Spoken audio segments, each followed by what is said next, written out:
오늘도 주님 앞에 나오신 여러분 모두에게 하나님의 주신 은혜와 평강이 함께 하시기를 축원합니다. 지금 한창 이제 추수가 진행되고 있죠.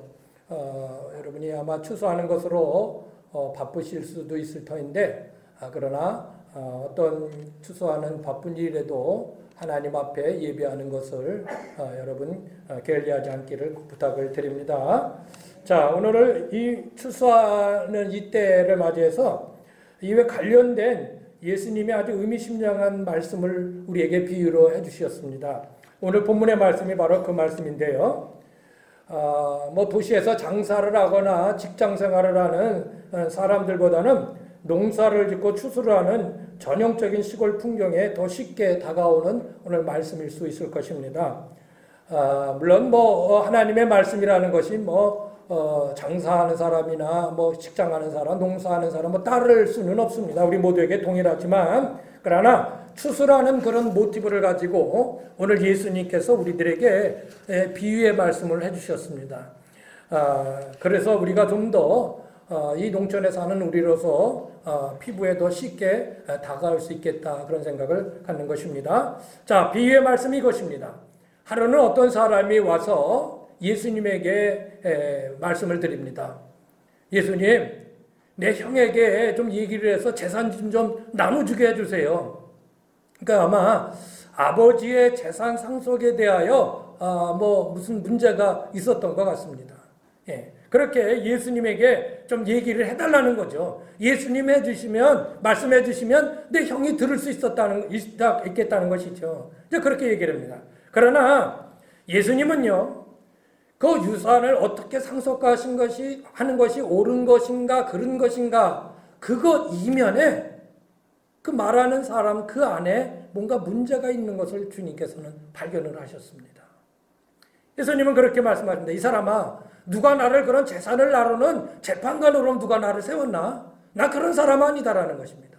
그리고 오늘의 이 비유의 말씀을 해주시는데요.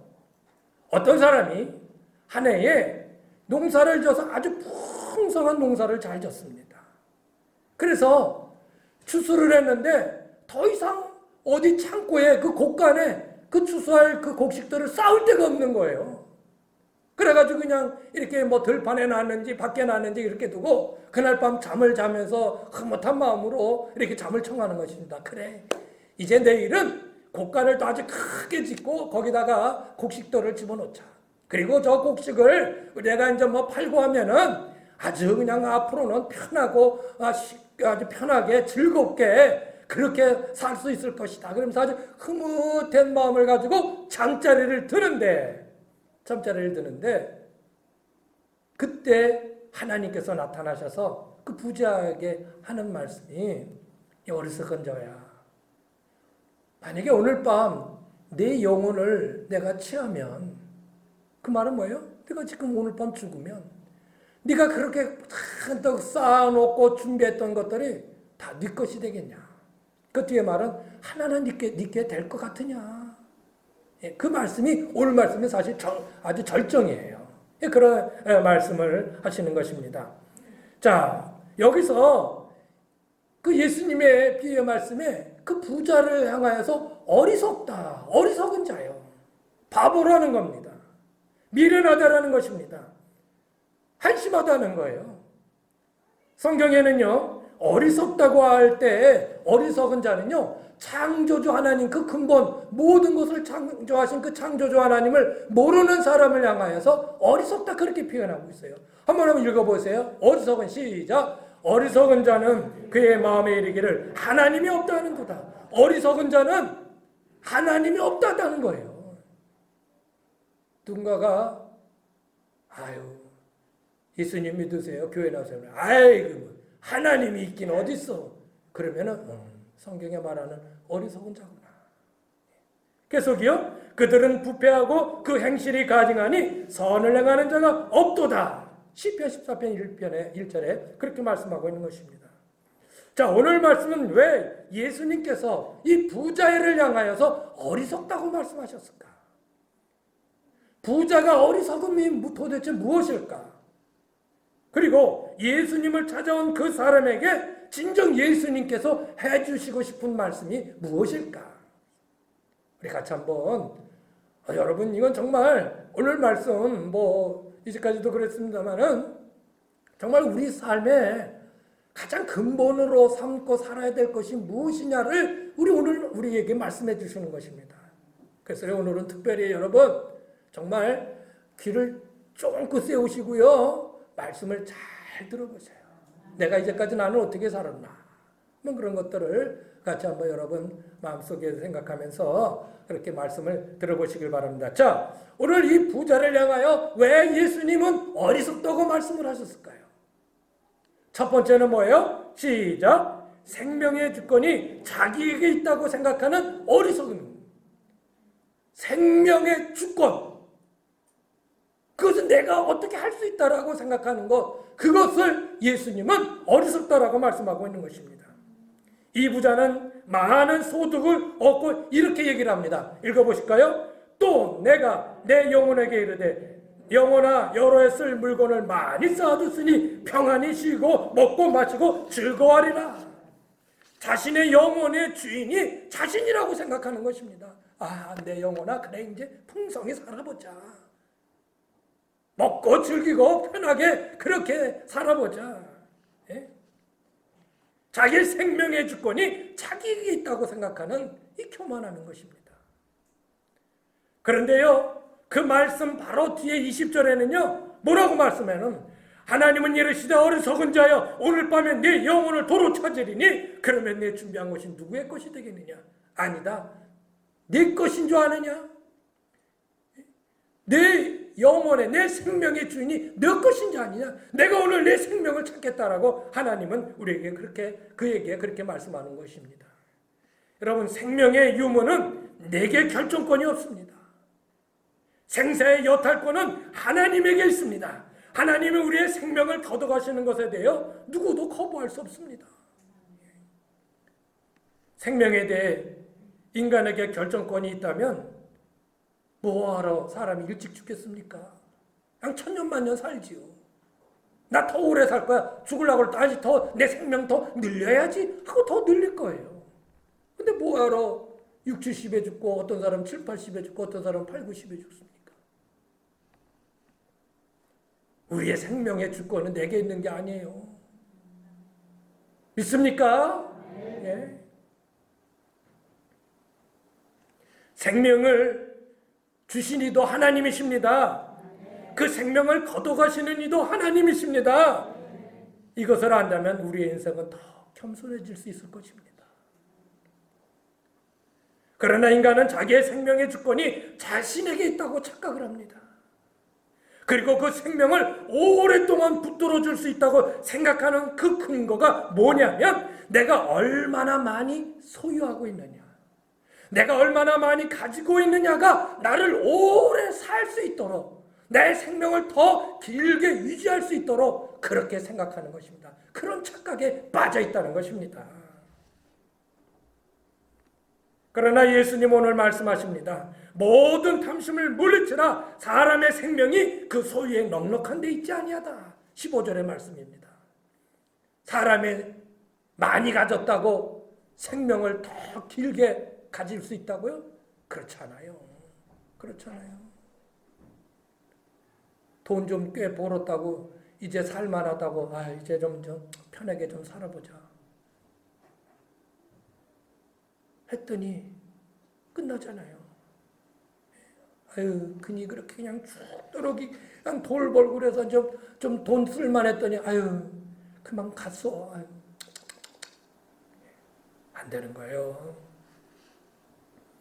여러분, 생명의 주이신 하나님을 바라보지 않고 물질을 바라본다는 것은 탐심입니다. 아니, 그것은 더 나아가서 그것은 우상입니다. 우상이 무엇입니까? 하나님을 바라보지 않는 것, 그게 우상이라는 겁니다. 우상의 개념은요, 돼지머리를 앞에 놓고 거기에 절하는 그런 유형적인 우상도 있지만요, 근본은 뭐냐면요, 하나님을 신뢰하지 않냐고 다른 것을 더 신뢰할 것이 있고 그런 것을 대상으로 생각하고 살아간다면 그게 우상이에요. 하나님보다 돈을 더 신뢰해요? 돈이 그 사람에게 우상이에요. 하나님보다 명예를 더 신뢰해요? 하나님보다 무슨 세상의 지혜를 더 신뢰해요? 그거의 우상이란 말이에요. 예? 하나님보다 더 신뢰할 것은 이 세상에 없어요. 그것에서 눈을 돌리는 순간 그것은 우상이 되는 거예요. 그래서 세상의 사람들은요, 더 풍성한 생명을 위해서 더 벌어보자, 더 많이 모아보자, 더 많이 쌓아보자. 그리고 그것을 필요로 한다면, 그것에 필요한 것이라면 굿도 하고 부적도 붙이고, 예, 뭐 베개 속에도 붙이고 장로 속에도 넣고 이불 속에도 넣고, 예, 부적. 그리고 돼지 머리 앞에서 얼마든지 절할 수 있는 거예요. 인간의 이런 욕심은요, 만족함도 없고 끝도 없습니다.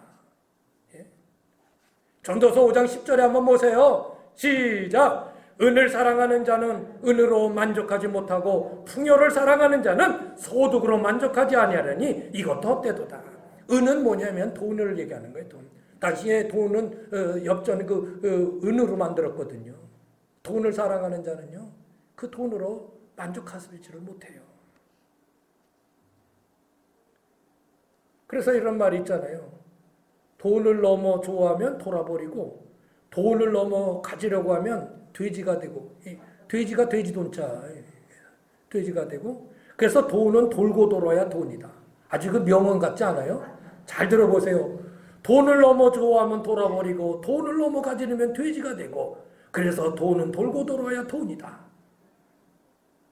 몰라요. 예.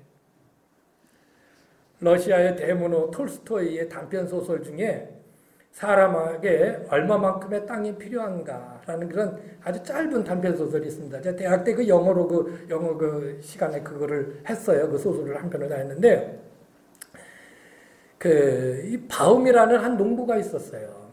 근데 이 농부는 항상, 내 땅은 왜 이렇게 작은가? 내 땅은 왜 이렇게 좁은가? 다른 사람은 땅도 넓고 그냥 농토도 많은데 나는 왜 이렇게 좁은가? 늘 그 생각에 젖어 있는 거예요. 근데 어느 날 그 집에 어떤 상인이 들어와서 묵고 가면서 어디에 가면은 거기를 그냥 땅을 무한장 준다는 거예요. 그냥 좋죠? 예? 그냥 갖고 싶은 데를 마음껏 준다는 거예요. 그래, 그거다. 그래가지고 재산을 다 정리해가지고 그 돈을 들고 이제 거기를 찾아간 겁니다. 그래서 그 외 지역에 그 촌장한테 갔어요. 내가 땅을 좀 사러 왔습니다. 그리고 자기가 그 하정고를 딱 그에게 존중해 줍니다. 촌장이 그 땅을 보여주니까 진짜 끝도 안 보여. 얼마나 벌판이 큰지 끝도 안 보여. 그리고 촌장이 하나 제시를 합니다. 줬어. 당신이 밟는 그 땅은 모두 당신 것이요. 그래서 내가 쫙 가서 거기다가 딱 깃대 하나 꽂고 오면 거기까지가 당신 땅이라는 거예요. 그런데 내일 해 뜰 때 출발해서 해 지기 전까지 반드시 돌아와야 됩니다. 해 지기 전까지 못 돌아오면 그 땅은 당신 것이 될 수 없고, 그리고 이 돈도 내 것입니다. 그러세요. 알았습니다. 그래가지고 이제 그냥 잔뜩 짐을 챙기고 이제 해가 밝았어요. 그리고 요이 땅 하고 뛰었어요. 막 뛰는 거예요. 그냥 막 동쪽으로 쫙 뛰어서 거기다가 딱 깃발 꽂고 그냥 서쪽으로 막 뛰고 뭐 남쪽으로 막 뛰고.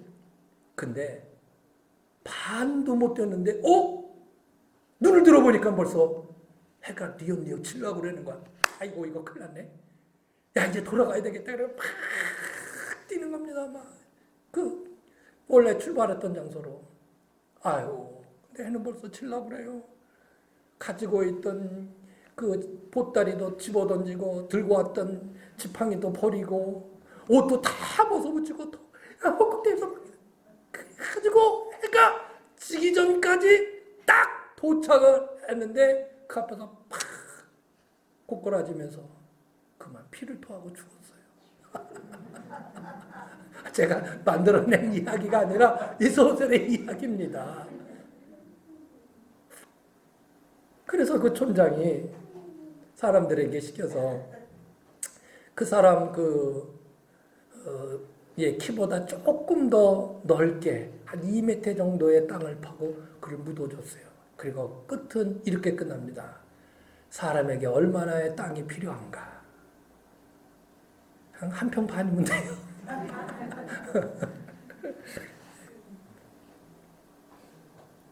오늘 말씀의 이 부자는요, 자신의 생명의 주권이 자신에게 있다고 착각하는 거예요. 그리고 내가 많이 가지고 있으면 얼마든지 내 생명을 유지해 나갈 수 있다고 착각하는 것이죠. 그게 어리석다는 거예요. 그게 어리석다. 그게 어리석다. 이렇게 말씀하고 있는 것입니다. 자, 두 번째로 이 부자의 어리석음은 뭐였을까요? 자, 두 번째 읽어볼까요? 시작. 물질의 주권이 자기에 있다고 생각하는 어리석음이었습니다. 모든 물질은 내가 내 마음대로 쓸 수 있다라고 착각한 것입니다. 어리석은 부자는 많은 수확을 해놓고요, 자신이 앞으로 어떻게 누리며 살 것인가 아주 그냥 너무나 허무한 마음을 가지고 그렇게 앞으로 그냥 그렇게 놀면서 먹고 되겠다, 그리고 이제 잠을 청한 것이죠. 그런데요, 오늘 말씀 17절에서 19절에 보면요, 제가 읽어드립니다. 거기에 보십시오. 주의해서 들어볼 게 있어요. 나라는 말과 내가라는 말과 나이라는 말이 몇 번이나 나오는지 한번 들어보세요. 제가 읽어볼게요. 17절에 보면 심중에 생각하여 이르되 내가 곡식 쌓아둘 것이 없으니 어찌할까 하고, 또 내가 이르되 내가 이렇게 하리라. 내 곡간을 얼고 더 크게 짓고 내 모든 곡식과 물건을 거기 쌓아두리라. 또 내가 내 영혼에게 이르되 영혼아 여러 쓸 물건을 많이 쌓아뒀으니 평안히 씻고 먹고 마시고 즐거워하리라 하되, 내가 내가 나밖에 없어요. 하나님도 없고 이웃도 없고 종도 없고 아무도 없어요. 나밖에 없어요. 내가 잘 먹고 잘 살겠다는 겁니다. 본문에요, 우리 잘 나타나지 않지만 원어상에는요, 헬라 원어상에는 14번이나 연속해서 내가 나의 나 그런 말이 등장한다고 하는 것입니다. 성경은 우리에게 계속해서 모든 것의 주인은 하나님이시라고 말씀하고 있습니다. 분명하고 명확하게 기록해 놓고 있습니다. 그러면 목사님, 우리는 뭐요? 우리가 가지고 있는 집 문서, 땅 문서는 뭐요? 예? 성경은 인간은 다만 청지기에 불과하다는 것입니다. 청지기. 잠시 동안 맡아서 관리하는 사람. 청지기. 그냥 논 맡아서 그냥 부쳐먹는 사람들이에요. 그 땅의 주인은 따로 있어요. 따로 있어. 예? 일반 사람들은 이것을 전혀 인정할 수 없을 것입니다. 뿐만 아니라 예수 믿는 사람들 중에서도요, 많은 사람들 인정할 수 없다라고 얘기할 수 있는 사람들이 많이 있을 것입니다. 여러분은 어떨는지 모르겠어요. 아니, 내 거지. 예? 그렇게 생각할지도 모르겠어요. 그러나 성경에서 인생은요, 공술의 공수거다. 빈손으로 왔다가 빈손으로 가는 게 인생이라고 성경은 우리에게 줄기차게 말씀하고 있는 것입니다. 그러면 뭐 욕심부리고 살 게 뭐 있어요?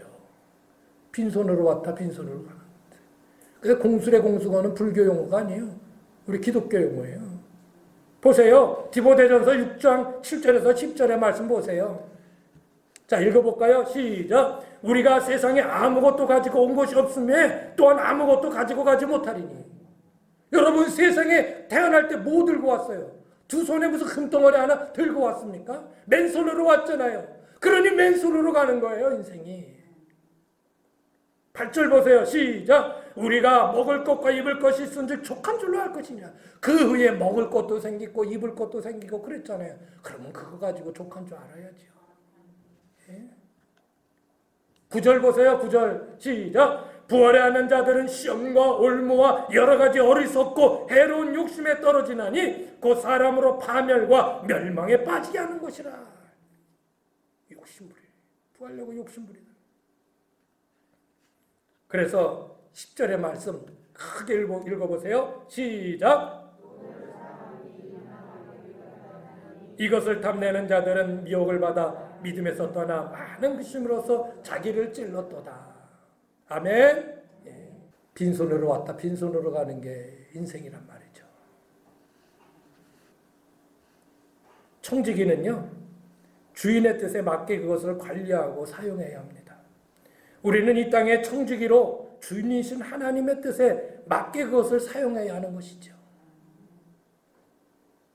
내가 가지고 있는 어떤 뭔가 물질이 있다면 그것은 당연히 주인의 뜻에 맞게 써야 된다는 말이에요. 그런데 사람들은 물질들의 주권이 자신에게 있는 줄 알고 그래서 자기 마음대로 그것을 사용할 수 있다고 생각을 하게 되는 것입니다. 죄로 인해 타락한 인류는 더 많이 가지려고 빼앗고 빼앗기고 죽고 죽이는 전쟁을 벌여왔습니다. 이것이 바로 인류의 역사입니다. 인류의 역사가 무엇입니까? 더 많이 가지려고 빼앗으려고 하고 죽이고 그랬던 것이 인류의 역사입니다. 그것이요. 다른 거 아닙니다. 인간의 가장 죄악의 깊은 뿌리는요, 바로 소유에 대한 욕심입니다. 그 욕심, 그것 때문에 죽이고 빼앗고 사기치고 그러는 것입니다. 그래서 돈을 사랑함이 일만에게 뿌리가 된다라고 성경은 우리에게 말씀하고 있는 것입니다. 예수님은요, 하나님과 재물을 겸하여 섬길 수 없다는 거예요. 하나님보다 돈이 더 좋냐는 거죠. 아니단 말이죠. 겸하여 섬길 수 없다는 것이죠. 생명이 소유의 넉넉함에 있지 않다는 말씀은요, 단순히 사람의 목숨뿐만 아니라 이 땅에서 생명을 가지고 누리고 사는 모든 것을 의미하는 것입니다. 그러니까 이 땅에서 누리며 살아가는 모든 기쁨, 평안, 즐거움 이런 것들의 결국은 자신이 가지고 있는 재물로 인한 것이 아니다. 그것 또한 하나님이 주셔야 되는 거다. 하나님이 주셔야. 하나님이 우리를 마음께 평쾌해야, 마음을 편하게 해야 두 다리 뻗고 자는 거예요. 예수님은 이렇게 말씀하셨어요. 누가복음 6장 46절 시작. 너희는 나를 불러 주여 주여 하면서 어찌하여 나의 말하는 것을 행치 않느냐. 주가 뭐예요? 주인님이라는 뜻이에요. 로드, 마스터, 로드예요. 큐리오스. 다 주인이라는 뜻이에요. 너희들은 나를 향하여 주인님 주인님 하는데 그럼 주인이 내 말대로 한 적 있냐 너희들? 예? 그러면서 왜 내 말대로는 안 사냐? 아 정말 여러분 한번 여러분 기도할 때 주여 하잖아요.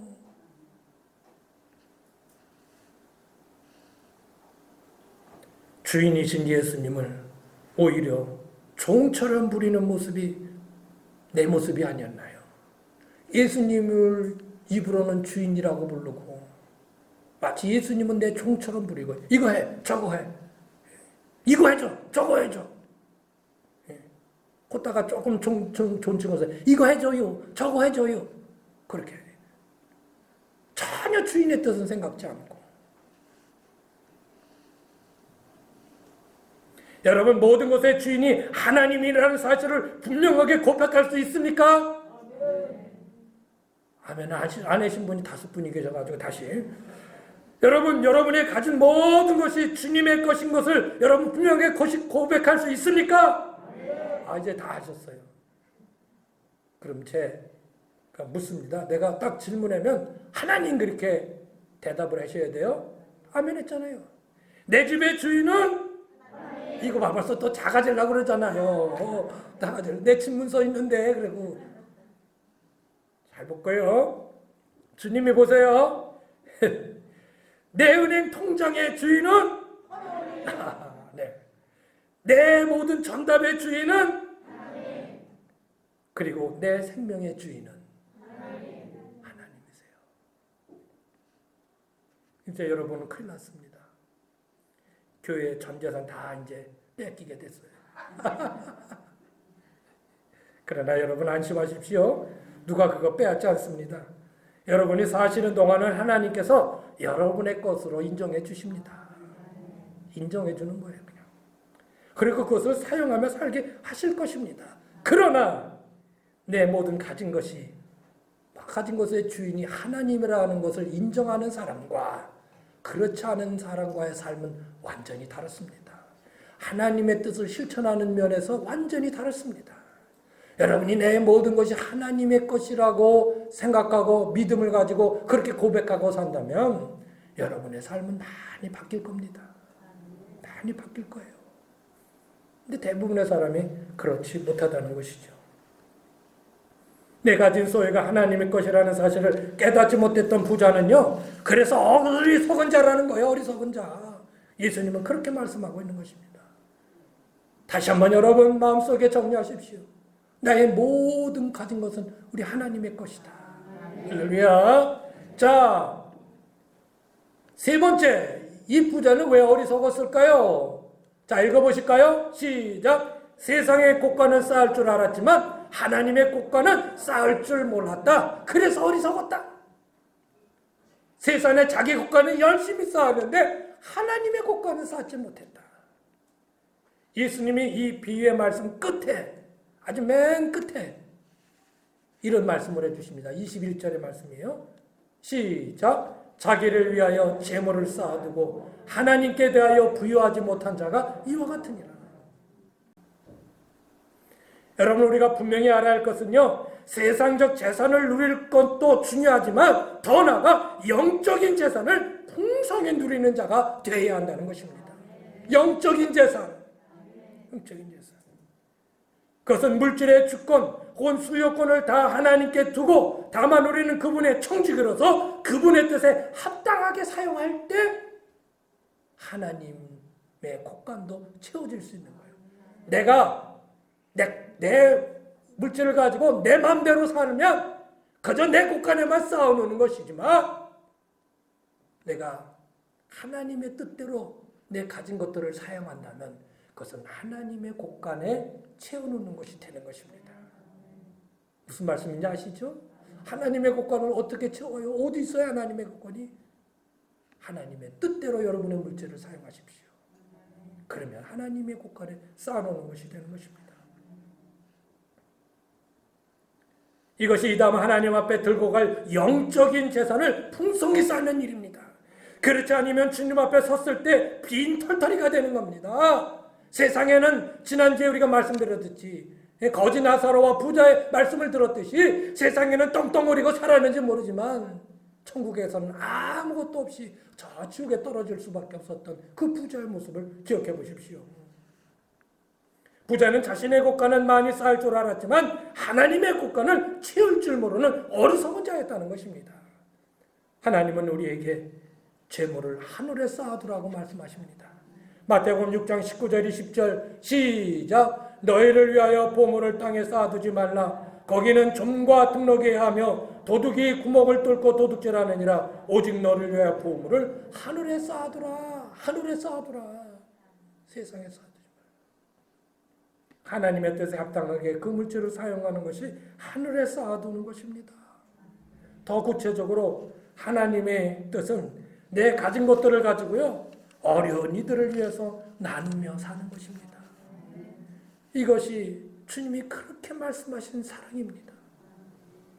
너만 쓰지 말고 좀 나눠주면서 살라.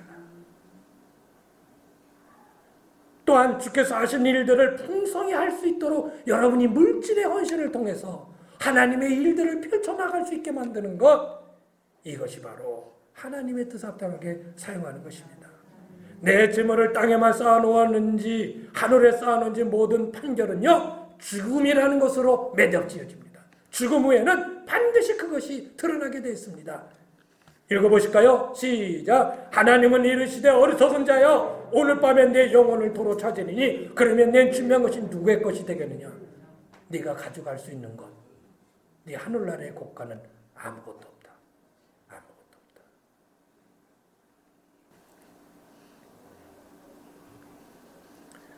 어떤 억만장자, 진짜 돈이 너무 많아서 고민할 정도의 많은 돈을 가지고 있는 사람이 있었는데, 이 사람은 평상시에 한 번도 웃는 일이 없어요. 늘 그냥 인상이 이렇게 구겨져 있고 묵뚝뚝해요. 근데 이 사람이 유일하게 흐뭇하게 웃는 그때가 있는데, 하루에 한 번씩 저 지하실 비밀 창고에 들어가서 그의 돈을 세는 그때만, 그리고 금덩어리가 몇 개인지 그거를 또 먼지 묻은 거를 딱 뜯는 그 순간은 비밀 창고 아무도 몰라요. 문도 얼마나 단단하게 했는지 몰라요. 어느 날 또 내려가서 돈을 주는데 어떻게 된 거지? 웬일이요? 그 문이 덜커덕 닫혀버렸어요. 그 문은요, 밖에서 그 사람만이 오히려 열 수 있는 거예요. 예. 거기서 나오질 못한 거예요. 그래서 그 자손들이, 가족들이 그냥 막 실종신고를 내고 어디를 찾아봤는데도 찾을 수가 없는 거예요. 그렇게 한 세대가 지나고, 이 두 세대가 지나고, 몇 세대가 지나고, 100년 이상이 흐르고, 그 손자의 손자의 손자가 그 모든 재산을 다 쓰고 있는데요. 어느 날 그 손자가 너무 집이 낡아서, 그 할아버지 때, 그 이상 때부터 쓰던 그 집이 너무 낡아서, 그걸 이제 부시고 새로 지어야 되겠다 하고 포크레인으로 부셨어요. 그런데 다 위에를 청결해도 그 밑에 지하로 내려가는 계단이 하나 있는 거예요. 그래서 그것을 막 파봤더니 거기에 비밀 창고가 있어요. 그런데 거기에 보니까 하얀 백골이 거기 들어놓여 있는 거예요. 돈을 껴안고.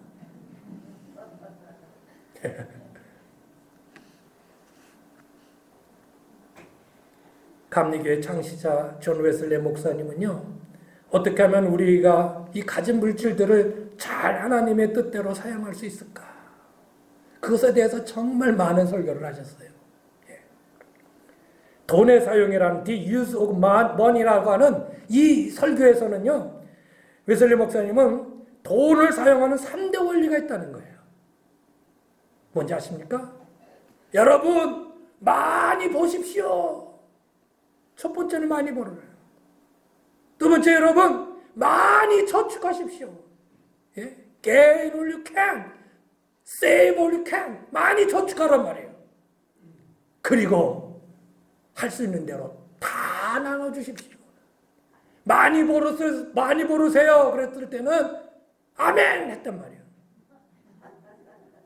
많이 저축하세요. 그랬더니 할렐루야. 근데 그리고 여러분 할 수 있는 대로 여러분 걸 다 나눠주세요. 그랬더니 실제입니다. 웨슬리 목사님 또 부를 축적하는 위험이라고 하는 또 danger of increasing rich라고 하는 그런 설교에서요, 지혜가 있는 대로 모든 사람에게 선을 행하라. 하나님의 것을 하나님께 드리되 10의 1, 10분의 3, 10분의 5가 아니라 모든 것이 하나님의 것임을 알고 하나님께 갚아야 한다. 그렇게 강조를 했습니다. 또 계속해서 읽어드립니다. 하나님 우리에게 돈을 위탁하셔서 가난한 자를 먹이고 벗은 자를 입히며 나그네, 과부, 고아를 돕고 가능한 모든 일에 부족한 것을 채우기에 쓰도록 하셨다. 그렇게 설교를 했습니다. 그는 유대인은 자기 소유의 10분의 1을 나눠주고 바리새인은 10분의 2를 나눠주지만 참 그리스도자는 할 수 있는 한 모든 것을 나눠주어야 한다. 웨슬리 목사님이 그렇게 설교했단 말이에요. 웨슬리 목사님은 가난한 사람에게 급하게 돈이 필요했을 때는요, 어떻게 할까? 그래서 신용조합, 최초의 신용조합을 웨슬리 목사님은 만들었어요. 그래가지고요, 1746년에 시작한 신용조합은 20페니 이상을 3개월 안에 무이자로 갚게 했어요. 1년 안에 250명이 도움을 받았습니다. 실질적으로 기록된 내용. 목사님 되게 잘 아세요? 제가 대학원 논문을 그리스도인의 경제윤리라는 책을 논문을 썼는데, 그때 제가 이것 때문에 아주 그냥 파고 또 파고 얼마나 많은 내용들을 제가 이거를 수집하고 팠는지 몰라요. 1735년에 런던에 집 없는 나그네를 위해서 나그네의 친구회 스트레인저스 프렌드 소사이어티를 설립했는데요. 이 단체는 전적으로 가난하고 병들고 소외된 자들을 위한 단체였습니다. 웨슬리는 교육에도 활발한 활동을 했는데요. 1748년 킹우드에 학교를 세웠어요. 그 당시 중산층이 아닌 아이들은요, 초등학교 이상을 다닐 수가 없었어요. 그런데 그 가난한 광부촌에 있는 킹스우드에 학교를 세워가지고 그 가난한 집 아이들에게 기숙사를 제공해주고 그들에게 공부를 할 수 있는 기회를 준 것입니다. 새집 뉴하우스라는 이름으로 설립되어졌어요. 1749년에는 2개의 타거서와 소년들을 위한 고아원도, 소녀소녀들을 위한 고아원도 세워졌습니다. 웨슬리는 그의 생애에 3,000파운드를 벌었는데 10분의 9를 선교원금과 구제하는 데 썼습니다. 그래서 우리 감리교가 이런 복지사업이라든지 이런 사업에 열심히 하는 이유가 바로 그런 웨슬리의 정신이 있기 때문에 그래요. 여러분 이것만 한 번 해도 며칠은 제가 설교할 수 있어요. 어떻게 살았는지에 대해서. 우리 교회도 할 수만 있다면 이런 일들을 하고 싶습니다. 할 수만 있다면 정말. 제 머리에는 다 프로젝트가 다 짜 있어요. 근데 요즘 말로 총알이 모자라. 다 지금 벌써 계획은 다 짜 있어요. 어떻게 하고 싶거나 어떻게 하는 것이 좋겠다. 다 있어요. 논문에도 내가 그런 걸 엄청나게 길게 썼어요. 재산 물려주기 양키 운동을 하자. 고난주간에는 헌혈을 하자. 전교인 호전을 하자. 그래가지고 내가 그걸 한번 시도해보려고 그러는데 뭐 평균 연세가 7, 80인데 어떻게 여러분을 헌혈을 해요. 여러분들에다가. 예. 그래서 저만 혼자 그렇게 그것도 저도 요즘엔 또 못해. 이전에는 매년 그거 했었는데 요즘 또 그것도 못해요. 그리고 헤리티지 재단을 좀 만들어서 그거 자기의 재산을 기증해서 그걸 가지고 헤리티지 재단을 만들어서 많은 이들에게 장학사업이라든지 구제사업을 좀 아주 그냥 뭐 많아요. 근데 뭐 하나님 허락하셔야 하는 거니까요. 여러분 이런 일에 동참하는 것이 하늘의 창고를 쌓는 것입니다. 할렐루야. 부자는 이런 일을 생각도 못했습니다. 할 생각도 없었습니다. 오로지 자신만을 위해서 가진 것을 사용하려고 했습니다. 예. 그래서 주님은 그런 부자에 대해 어리석은 자야. 말씀을 마치겠습니다. 오늘 어리석은 부자에 대한 말씀을 통해 무엇이 어리석은가 하는 것을 분명히 다시 한번 깨달았습니다. 생명의 주권이 자신에게 있는 줄 알아? 어리석은 자다. 자신의 소유가 자신의 것인 것을 착각하는 것, 어리석은 자다. 이 땅에 자기의 곳간은 채울 줄 알면서도 하늘에 자신의 곳간을, 하나님의 곳간을 채울 줄 모르는 것, 어리석은 자다. 여러분 가운데는 이런 어리석음에 속하는 이들이 한 분도 없기를 주의 이름으로 꼭 부탁을 드립니다.